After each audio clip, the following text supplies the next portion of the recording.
Salve, salve, alunos! Estamos de volta aí com a aula de História Geral. Terceiro ano é faca na caveira, é o Jason. Porque logo, logo vocês irão realizar o grande sonho de suas vidas, que é fazer a prova do Enem. Está bem aí, passa muito rápido, tá? Já vou te orientando. Daqui a pouco já bate na porta aí o dia da prova. Então vamos aproveitar, vamos estudar. Aula dada é aula revisada em casa.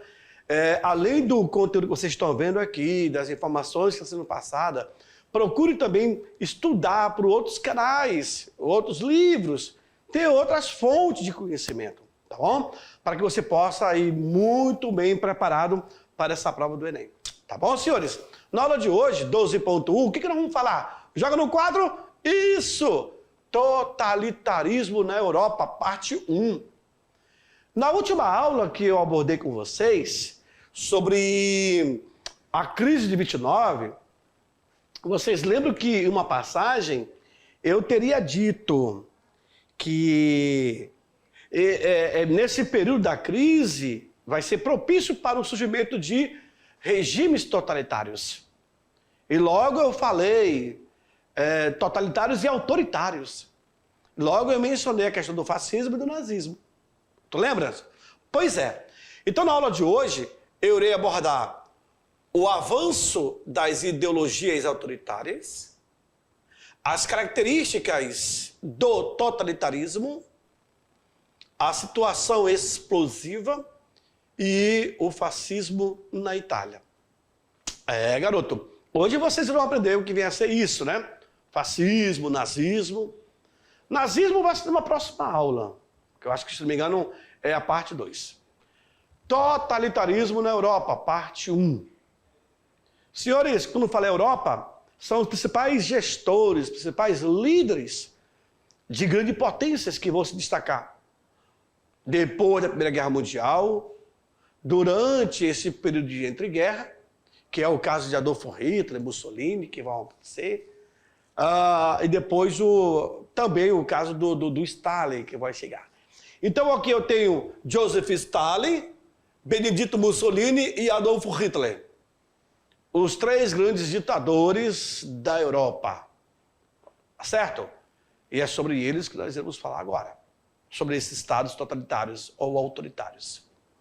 Então vejamos que, na década de 1920, em alguns países da Europa, iniciou-se um processo político caracterizado pela crise das democracias. Pela crise das democracias liberais. Certinho? Essa crise acabou influenciando tanto o recuo do liberalismo como a ascensão dos regimes totalitários. Especificamente em alguns locais da Europa. Não foi toda a Europa que obteve esse tipo de regime. São pontos específico, como a Alemanha, como a Itália e a União Soviética. O avanço, então, das ideologias autoritárias. A ideologia vem de ideia, essa construção, como é que eles acabam colocando em prática uma ideia tão absurda. E pior que o povo acaba sendo obrigados a terem e responderem por isso. Benedito Mussolini, Joseph Stalin e Adolf Hitler. Essas três figuras têm muito que nos explicar. E ao mesmo tempo, vem para mim, aluno, é interessante, me deixa no quadro com esses camaradas aí, com os 3 grandes líderes. Pois é, olha só, quando você coloca esses 3 grandes personagens, esses 3 grandes homens, quando você começa a ler sobre a vida deles, vocês vão entender toda a sua trajetória política. Por exemplo, o que levou o Benedito Mussolini a implantar o fascismo na Itália? O passo a passo. Quem foi, onde nasceu o Benedito Mussolini? Que instruções ele teve? Que informação obteve? A mesma coisa o Joseph Stalin. Quem é esse camarada? De onde ele veio? Qual é o princípio dele? Quem é Adolf Hitler? Aí quando você, aluno, obtém mais informações através de leituras, de livros, etc., aí você começa a viajar na origem da história desses grandes homens autoritários durante a Segunda Guerra Mundial, que deixou o seu legado. Hoje a humanidade procura ler, compreender, para que não possa cair no mesmo erro. E nós temos hoje, no século XXI, alguns países com esse regime autoritário, que persegue fulano, ciclano, beltrano, que não pode fazer isso, não pode fazer aquilo, mas também não pode ter muita liberdade, né? E é com base nesses três camaradas que nós vamos falar sobre hoje os países autoritários. Joga no quadro, acompanhe comigo. O chamado totalitarismo é um regime político marcado por um Estado forte, que busca entender seu poder sobre todos os setores da sociedade. Olha só, supondo alcançar a completa submissão dos indivíduos. Sua denominação derivou-se de uma frase proferida pelo líder fascista, Benito Mussolini, ou Benedito Mussolini. Ele diz o seguinte: tudo no Estado, nada contra o Estado, nada fora do Estado. Bom, entender uma frase é uma coisa, tem um sentido, mas a da pronúncia, da semântica, do entendimento dessa palavra, né? Mas a prática, ela é diferente. Nós temos alguns autoritários no mundo hoje, alguns países, alguns líderes autoritários, que ele acaba se beneficiando. Ele é o Estado. Gente, nós temos como exemplo, Luís XIV, considerado o rei sol da França. O cara é extremamente autoritário. Vivia do bom e do melhor. O povo trabalhava para pagar os seus impostos, para mantê-lo na mordomia, mas o povo não tinha o retorno desses impostos. As benfeitorias que o imposto poderia causar, que é educação, emprego, saúde, infraestrutura, etc, etc. Tá bom? Então já começa assim. Esses líderes, essa filosofia do totalitarismo é um Estado forte, tudo para o Estado, nada contra o Estado, nada fora do Estado. Vejam, qual era a característica do totalitarismo? Está aí, ó. Você simplesmente não vê, você se finge de cego, a coisa está acontecendo, você não pode falar, você não pode criticar. E aí? Aluno, você vai ver a coisa acontecer e não pode falar nada? Que Estado é esse? Cadê o teu direito de ir, de vir? A tua liberdade de expressão? Hoje no Brasil se fala muito em fake news. O que é uma fake news? Fake news é uma inverdade, é falso. Mas as pessoas acabam manipulando as informações para poder atingir um partido, uma pessoa, um grupo, ou isso e aquilo. Mas tem pessoas que têm conhecimento e eles acabam filtrando o que de fato irá falar, ou o que vai ler. Na internet tem tudo que presta e que não presta. É você que vai fazer esse filtro. Mas tem gente que não pensa nisso. Por isso que o Estado hoje, você está vendo a coisa acontecer, mas não pode falar nada. E aí? Fica por isso mesmo? E as leis que regem a sociedade? Como é que elas são colocadas em prática? Que grupo defende essas leis? Cara, hoje eu confesso a vocês que nos últimos anos eu gostei muito de política, mas porém eu fiquei extremamente decepcionado. Eu sou um ser político. Você, aluno, é um ser político. Eu não sou partidário, é diferente. Mas você fica decepcionado pelo rumo que as coisas acabam tomando. E se você se envolver, você fica louco. Tentar entender um grupo, uma elite, que chega ao poder e depois esquece por quem foi eleito e de trabalhar em prol do povo.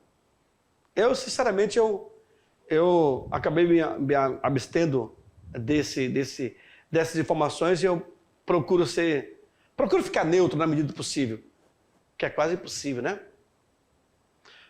Veja comigo, entre os distintos elementos que podem caracterizar o totalitarismo, nós podemos destacar partido único, ideologia oficial.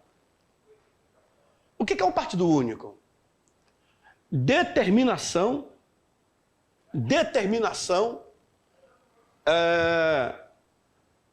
da linha política do Estado por um único partido, certo? De hierarquia rígida, conduzida, em geral, por líderes autoritários.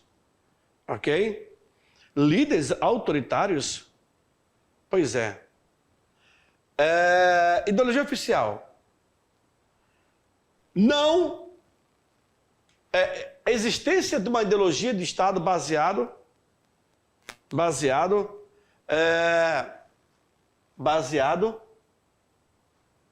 num Estado bastante abrangente, representado pelo partido único que deve ser seguida por todos os cidadãos.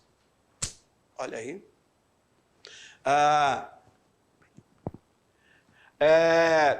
Então nós temos esses dois tópicos aí, esses dois elementos. Partido único e a ideologia oficial. Mas vejam só, gente, em um país democrático você tem o direito de fazer a escolha, essa opção. Verdade?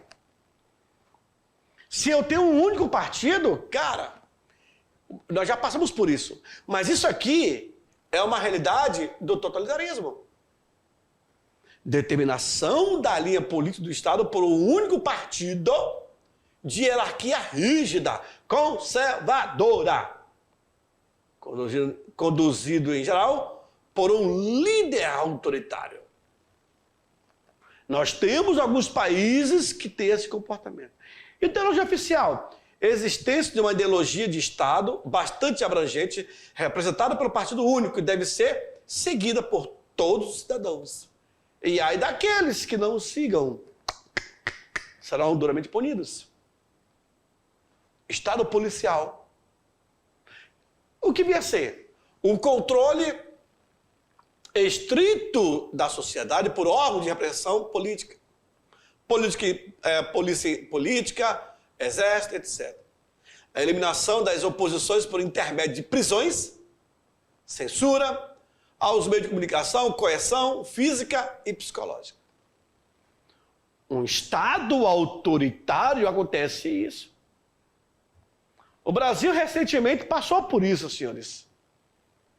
Os meios de comunicação, aonde eles têm a falácia, a narrativa, nós temos que controlar o meio de comunicação. Espera aí. Existe maneira de você impedir o que está errado. Mas assim, de cair o perfil de um cidadão, de um comunicador, de um jornalista, de um jornal, é censurar, senhores, é censurar. Ficou muito polarizado na última eleição no Brasil. Algumas emissoras fechavam os olhos para a realidade. Prisões desnecessárias. E nós tivemos representantes de poderes que riam. Ei, só vai acabar quando nós prendemos muito mais. Parece com vantagem. Aí o povo fica coagido. Uma pressão psicológica. Várias pessoas foram presas em frente a um quartel em Brasília e ficaram esperando a boa vontade de saber o que de fato fizeram. Simplesmente, como diz o jurista, uma prisão arbitrária para dizer o Estado policial está presente. E aí? É uma característica do Estado fascista, de um Estado autoritário? Aonde nós vamos chegar com isso? Cadê o equilíbrio dos poderes? Tem que fazer essa reflexão. Você, aluno que assiste essa aula, tem que analisar. Até que ponto isso é permitido? é abusivo. Quem tem o poder faz com ele o que quiser. Mas eu vejo que não é por aí. Propaganda estatal. O Estado ele pode gastar milhões para dizer inverdades, para maquiar uma determinada situação.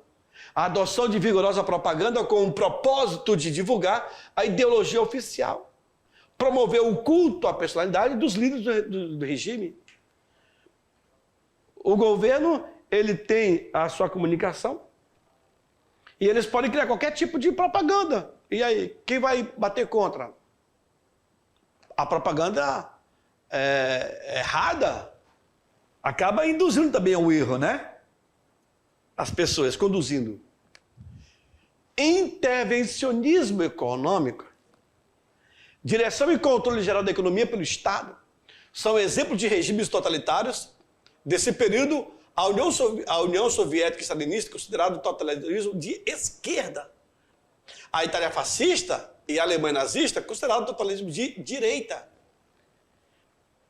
Então, aluno, nessa lâmina, vocês podem observar, eu tenho Estado totalitários tanto de esquerda como também de direita. E um exemplo é a Itália, a Alemanha, aliás, a União Soviética, que é de esquerda, e a Alemanha e a Itália, de direita. Mao Tse-tung, olha aí, Mussolini, os caras dando presença aí. Ó. E aí vem a situação explosiva, que é a guerra de Guernica. A cidade de Guernica, que foi bombardeada, destruída. E o próprio pintor Pablo Picasso, ele retrata nessa tela que vocês estão vendo a destruição. O poder alemão vai ser testado na cidade de Guernica. Veja aí, genocídios que aconteceu. A Alemanha tinha sido punida após a Primeira Guerra Mundial, mas com a crise de 29, os países acabaram deixando de lado essa punição do Tratado de Versalhes, que eu falei para vocês em aula passada, e aí a Alemanha investe no seu pátio industrial, ou no seu parque industrial, e depois vai experimentar essas munições em Guernica, na Espanha. Aí, senhores, é a porta de entrada para a Segunda Guerra Mundial, o que é em 39. A Guernica foi em 37. Durante a década de 20, houve a ascensão ao poder de regimes totalitários na Europa. Os governos dos países envolvidos na Primeira Guerra Mundial tinham de administrar problemas sociais e econômicos graves e de difícil solução. Sabiam disso? Como administrar isso? Os governos dos países envolvidos na guerra tinham de administrar problemas sociais, econômico. De que forma? Ainda irá surgir a questão do surgimento dos estados totalitários. Esses estados, ao serem criados, eles precisam ter como modelo esse Estado que vai dar uma resposta.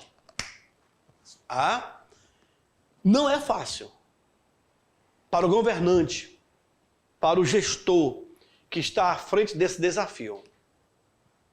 Havia necessidade de reconstruir obras públicas, como edifícios, estradas, pontes, restabelecer a produção industrial, criar empregos e pagar dívida de guerra, que foi feito, contraída lá atrás, principalmente com os americanos. Os americanos emprestaram dinheiro para os países que serviram na guerra, para esses países se reconstruírem. E aí eu tenho que enxugar a máquina. Agravando a situação, muitos países europeus foram afetados pela recessão americana. Ainda tem isso.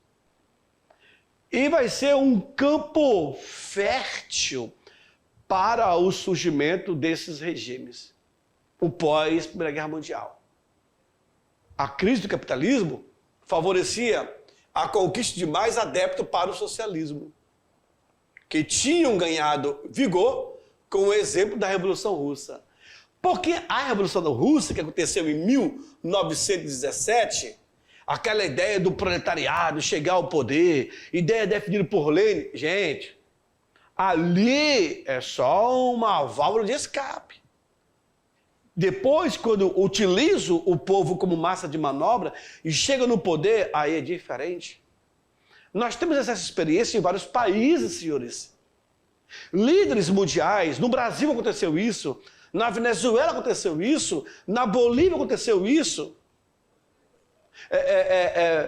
Pessoas que se candidataram para representar o país, dizendo que falava em nome das pessoas pobres, oprimidas e etc. Quando chega no poder, esquece. Eu Loures Barroso, eu acharia que deveria ter uma punição se o cara ele promete algo na política, na campanha, se ele não cumprir, ele é caçado. Porque quantas pessoas humildes acreditaram na lambança, na mentira, e não foi colocado em prática? Nesse cenário, a tensão e os conflitos sociais tornaram-se cada vez mais profundos e vários governos europeus, em sua maioria democráticos e liberais, não estavam conseguindo administrar os seus problemas. Isso vai afetar direto. Gente, a Rússia, ela se torna independente, aliás, revolucionária, em 1917. Só que o pensamento do Lenin não vai ser o mesmo pensamento de Trotsky e nem o pensamento de Stalin. Vai mudar. Porque o cara chega no poder e já modifica. É muito simples você estar fora do governo e criticar o governo. Agora, quando você é o governo e sabe da dificuldade que o governo passa, aí você sabe aonde o sapato aperta. Tudo isso preocupava as elites desses países, como os empresários das indústrias, os banqueiros, grandes comerciantes e latifundiários, que resolveram, então, dar seu apoio a políticos autoritários, capazes de concepções dele formar governos fortes e estabelecer a ordem social e capitalista. Mas o que manda hoje é o discurso, é a falácia. Quem tiver grupos na internet e que estiver divulgando maciçamente, lembro que isso aí é literário. Uma mentira contada 1000 vezes se torna verdade. Porque aquele apático, aquela pessoa que não procura ler, que não tem informação, se deixa enganar. E acaba vendendo a mesma mentira para outros. Infelizmente isso acontece. Nós tivemos canais na internet, no próprio governo, que falava, verificar se isso aqui é fake ou não, se é verdade, se é mentira. E aí você consultava, era fake. Então existem máquinas que espalham fake news, pessoas que são pagas só para isso, para enganar os desinformados. Já o informado não se deixa enganar. Com a promessa de emprego e de melhoria das condições de vida, muitos trabalhadores também aderiram às ideologias totalitárias. Porque o povo, gente, ele acaba votando naquele que prometer mais.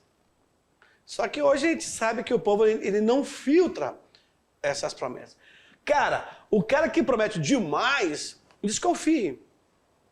Isso vai ser o vereador, vai ser o deputado, vai ser qualquer pessoa que se candidata. Você vê que promessas mirabolantes, impossíveis, utópicas, mas o cara está ali. E aí? Fascismo italiano, Benedito Mussolini. Aí, ó. Após a Primeira Guerra Mundial, o governo da Itália teve de enfrentar um saldo doloroso do conflito. Cerca de 700 mil mortes, 500 mil feridos e dívidas enormes contraídas com os bancos dos Estados Unidos e da Inglaterra. Além disso, a miséria, a inflação e o desemprego afetavam operários e camponeses, provocando aí uma grande agitação social. É o que está acontecendo no Brasil hoje. O desemprego está aumentando, algumas fábricas, algumas montadoras estão com discurso de férias coletivas, discurso de que a matéria-prima está faltando, que os juros estão aumentando, e aí? Você viu algumas empresas pedindo concordar, tá abrindo falência. O governo tem que sinalizar uma economia forte. O governo tem que sinalizar que está no caminho correto. Se ele não passa essa segurança, quem é que vai acreditar? E aí, com isso, há um reflexo. Você vê as bolsas abrindo em baixa. Lembram que a Itália, ela entra na Primeira Guerra Mundial e sai aí, ó, com um saldo de 700 mil. Os italianos vão dizer, foi uma guerra mutilada. Eles entraram numa briga que não era deles. Para que vocês tiram. Durante a Segunda Guerra Mundial, vão estar no outro lado. Infelizmente. Olha lá. Foi nesse clima de instabilidade e de descontentamento que se deu a ascensão de Benito Mussolini, considerado aí um dos fundadores do movimento fascista. Então é ele que vai trazer essa ideia de Estado forte para a Itália. Então ele veio do discurso que tudo vai ser possível. Tanto é, senhores, que o símbolo do fascismo é um feixe. Ou seja, varas. Olha só, vem para mim. Quando ele fala assim, olha a ideia do fascismo. Se eu tenho uma vara, eu pego essa vara, esse galho, eu consigo quebrar. Eu tenho 2 galhos, 2 varas, eu consigo quebrar. 3, 4.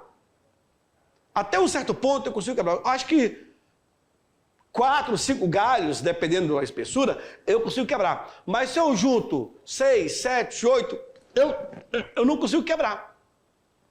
Como simbologia, a união desses galhos acaba se tornando resistente. Então, se todo o povo estiverem juntos, com certeza o Estado estará forte. E aí fica essa ideologia estampada na união, tá bom?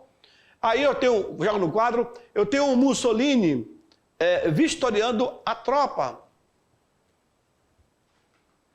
A ascensão dele, como se deu? Filho de um ferreiro, adepto dos ideais socialistas, Mussolini havia pertencido ao Partido Socialista Italiano, de onde foi expulso devido às suas posições antipacifistas. Isso nos anos da Primeira Guerra Mundial. Em março de 1919, fundou uma organização política denominada Face de Combatimento, Esquadrão de Combate, composta principalmente de ex-combatentes e desempregados desiludidos. Mussolini contou com o apoio financeiro de alguns industriais italianos. Essa organização daria origem, em novembro de 1921, ao Partido Nacional Fascista. Vem aqui, me deixe nessa tela aí também, por favor. Me deixe nessa tela. Olha que interessante. Preste bem atenção nessa lâmina, aluno. Mussolini contou com o apoio financeiro de alguns industriais italianos. As próprias pessoas, os próprios italianos acreditavam nas palavras de Mussolini. E com isso patrocinaram o seu governo. Não vai ser diferente com o Hitler. Para tu ter uma ideia, as pessoas pagavam para ouvir o Hitler falar. Olha que interessante. Então, a própria sociedade deu uma carta de crédito, pagava para ver isso acontecer. Tá bom? Continuando no quadro, vamos lá. Na sequência, senhores, Mussolini e seus companheiros de partido apresentavam-se como a solução para a crise italiana. Afirmavam ser capazes de acabar com as greves operárias e a agitação do socialista e de encaminhar a economia no país para o crescimento. O que conquistou o apoio de industriais e proprietários rurais. Em 1922, Mussolini chegou ao poder na Itália. Segundo o próprio Mussolini, o movimento fascista não tinha uma doutrina claramente elaborada. Certo? Era impulsionado por uma vontade de cunho nacionalista, dirigida contra o liberalismo e o socialismo. Antiproletário, o movimento também atraiu parcela das classes médias conservadoras e também da burguesia. Aí vocês imaginem Mussolini andando com Adolf Hitler. Então, ali na Europa, um próximo do outro, vizinho, tinha essa mesma simpatia. Aos poucos, os fascistas foram definindo suas concepções sobre o mundo da sociedade a ser construído. Neste modelo, o indivíduo deveria ser submisso às necessidades do Estado, que se tornaria, então, uma instituição poderosa, capaz de controlar, inclusive, a vida pública e privada das pessoas. Esse é o fascismo. Querendo controlar a vida pública e a vida privada das pessoas. Mussolini falando para a multidão. O governo, então, foi dividido em duas fases. A primeira fase e a segunda fase. Primeira, organização de milícias, tropas fascistas que promoveu uma série de atentados terroristas.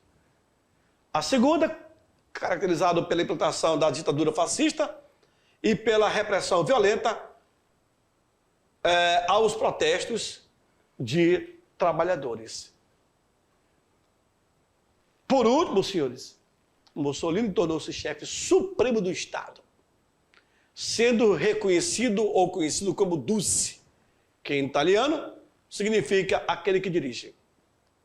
E aí foram criados tribunais especiais, pena de morte, intervenção do Estado na economia e na relação de trabalho, Carta de Lavoro, que é a Carta do Trabalho, de 1927, e lemas pedagógicos como crer, obedecer e combater. Isso aí foram as diretrizes tomadas pelo governo de Benito Mussolini. Aluno, na próxima aula, vocês irão conhecer também um pouco da história de Adolf Hitler e também do nazismo, que vai ser quase igual aí com o fascismo. Eu fico por aqui e aguardo vocês até a próxima aula. Tchau, tchau. See you!